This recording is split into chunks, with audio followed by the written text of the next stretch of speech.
नमस्ते दोस्तों, कैसे हो आप सब। उम्मीद करती हूँ बहुत ही अच्छे होंगे। ये बताने के लिए कमेंट बॉक्स में जय हरि विष्णु अवश्य लिखिएगा। तो आज हम बात करेंगे कार्तिक पूर्णिमा। कार्तिक पूर्णिमा 2024 में कब है? पूर्णिमा 14 या 15 नवंबर कब है? जानिए सही डेट और स्नान दान का मुहूर्त कब है। उससे पहले दोस्तों, यदि आप सब हमारे चैनल पे पहली बार आए हो तो प्लीज़ हमारे चैनल को सब्सक्राइब कर लीजिए। नीचे बेल आइकन बटन है, उसको प्रेस कीजिएगा ताकि आने वाली हर एक नोटिफिकेशन वीडियो आप तक सबसे पहले पहुंच सके। तो आइए हम यहाँ पे आप सबको बताऊंगी कार्तिक पूर्णिमा साल 2024 में कार्तिक पूर्णिमा के दिन दान पुण्य करने से अच्छे फलों की प्राप्ति होती है। इस दिन दान देने से धन संपाद में हमेशा बरकत की बरकत होती है। सभी पूर्णिमा में कार्तिक पूर्णिमा का विशेष महत्व होता है। कार्तिक पूर्णिमा की भगवान विष्णु और माँ लक्ष्मी की आराधना करने से धन संपदा और समृद्धि की प्राप्ति होती है। इसके अलावा पूर्णिमा के दिन स्नान दान भी महत्वपूर्ण माना जाता है। कहते हैं कि कार्तिक पूर्णिमा के दिन गंगा स्नान करने से सभी पापों से मुक्ति मिलती है और शुभ फल की प्राप्ति होती है। पूर्णिमा के दिन किया गया दान पुण्य अच्छे फलों की प्राप्ति कराता है। कार्तिक पूर्णिमा के दिन गंगा स्नान के अलावा अन्य किसी तीर्थ स्थल पर जाकर स्नान करना भी पुण्यकारी माना गया है। तो आइए कब है जान लेते हैं कि इस साल कार्तिक पूर्णिमा कब मनाई जाएगी। स्नान दान के लिए शुभ मुहूर्त क्या रहेगा। दोस्तों, यदि आप सब अभी तक हमारे चैनल को सब्सक्राइब नहीं किए तो प्लीज़ हमारे चैनल को सब्सक्राइब कर लीजिए। आप सभी का एक सब्सक्राइब, एक लाइक मुझे बहुत ही हिम्मत और प्रेरणा दिलाती है।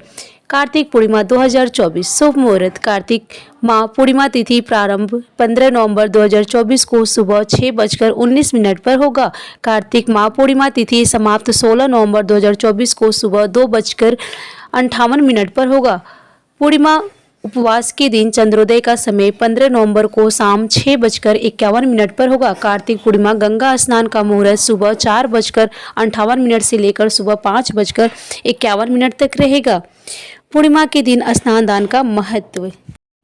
कहते हैं कि पूर्णिमा के दिन श्री हरि विष्णु जी स्वयं गंगा जल में निवास करते हैं। माना जाता है कि पूर्णिमा पर दिए गए दान दक्षिणा का फल कई गुना होकर हमें वापस मिलता है।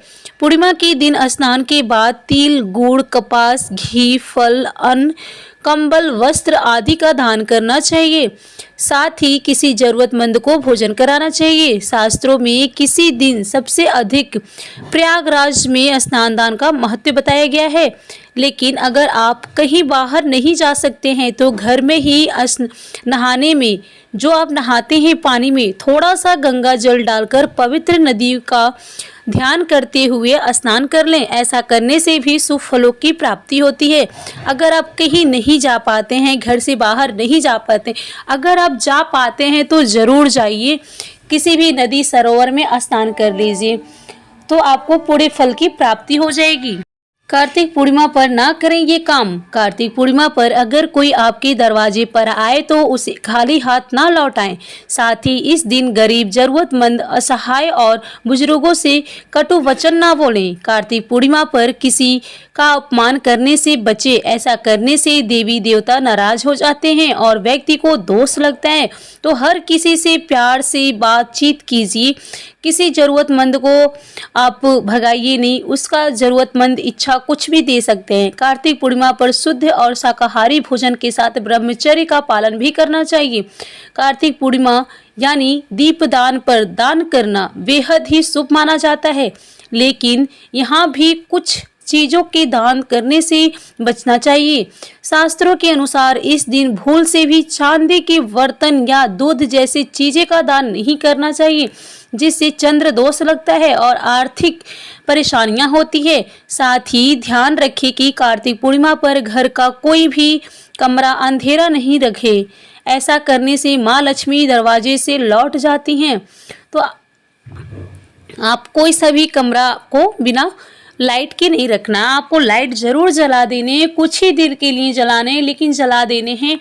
शाम के टाइम में तो अवश्य जलाएगा। कार्तिक पूर्णिमा के दिन, कार्तिक पूर्णिमा के दिन क्या क्या नहीं करनी चाहिए, ये सारी बातें क्लियर होगी। कार्तिक पूर्णिमा पर हमें क्या करना चाहिए। कार्तिक पूर्णिमा वाराणसी में गंगा स्नान के लिए सबसे लोकप्रिय दिन है। भक्त शाम को चंद्रोदय के समय स्नान करते हैं और शिव संभूति सातित्य आदि 6 प्रार्थनाओं के माध्यम से पूजा करते हैं। अन्नकूट देवताओं को भोजन करना प्रसाद मंदिरों में आयोजित किया जाता है।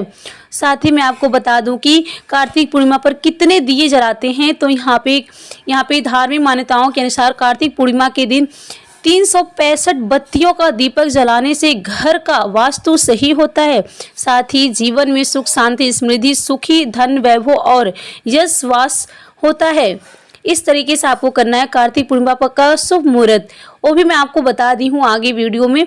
और कार्तिक पूर्णिमा के दिन देवता की पूजा करनी चाहिए। किस देवता की पूर्णिमा के दिन किस देवता की पूजा करनी चाहिए? तो कार्तिक पूर्णिमा के दिन भक्त उपवास करते हैं और भगवान विष्णु और चंद्रदेव की समृद्धि और खुशी के लिए प्रार्थना करते हैं। इस शुभ दिन पर लोग देवी लक्ष्मी और भगवान विष्णु को समर्पित मंदिरों में जाते हैं और सनातन धर्म व्रत करते हैं। साथ ही सत्यनारायण भगवान की पूजा करते हैं और उनका व्रत रखते हैं। फाल्गुन पूर्णिमा पर गंगा में पवित्र स्नान करना शुभ माना जाता है और आप किसी भी दिन कर सकते हैं। फाल्गुन का महीना हो, कार्तिक शुक्ल पक्ष हो या कार्तिक पूर्णिमा हो, कभी भी अगर आप ये पूर्णिमा पड़ रहा है तो आप उस दिन स्नान जरूर कीजिए। कार्तिक पूर्णिमा में किसकी पूजा की जाती है वो भी क्लियर हो गया। कार्तिक पूर्णिमा के दिन क्या करना चाहिए और पूर्णिमा के दिन कौन सा काम नहीं करना चाहिए। पूर्णिमा के दिन घर में क्या करना चाहिए? तो घर में अंधेरा बिल्कुल नहीं करना चाहिए और चंद्र को अर्घ्य दे, चंद्र को जल अर्पित करें और मंत्रों का जाप करें। माँ लक्ष्मी की पूजा करें, माँ लक्ष्मी की पूजा करें और धन ध्यान की प्राप्ति के लिए प्रार्थना करें। दीपक जलाएं, घर में दीपक जलाएं, इससे घर में सकारात्मकता ऊर्जा संचार होता है। तो घर में दीपक अवश्य जलाएं। पूर्णिमा को मैं बता दूं कि क्या चढ़ाना चाहिए। तो पूर्णिमा के दिन रात को चंद्र उदय के बाद चांदी के लोटे में चंद्र को दूध और जल का अर्घ अर्पित करें। इसे बेहद ही शुभ माना जाता है। और साथ ही चंद्रमा के दिन शिवलिंग पर क्या चढ़ाना चाहिए? तो शिवलिंग पर चंद्र फूल प्रसाद चढ़ाएं, धूप और दीप जलाएं। शिव जी को बेलपत्र धतूरा चावल अर्पित करें। भगवान को प्रसाद के रूप में फल या दूध से बनी मिठाई अर्पित करें।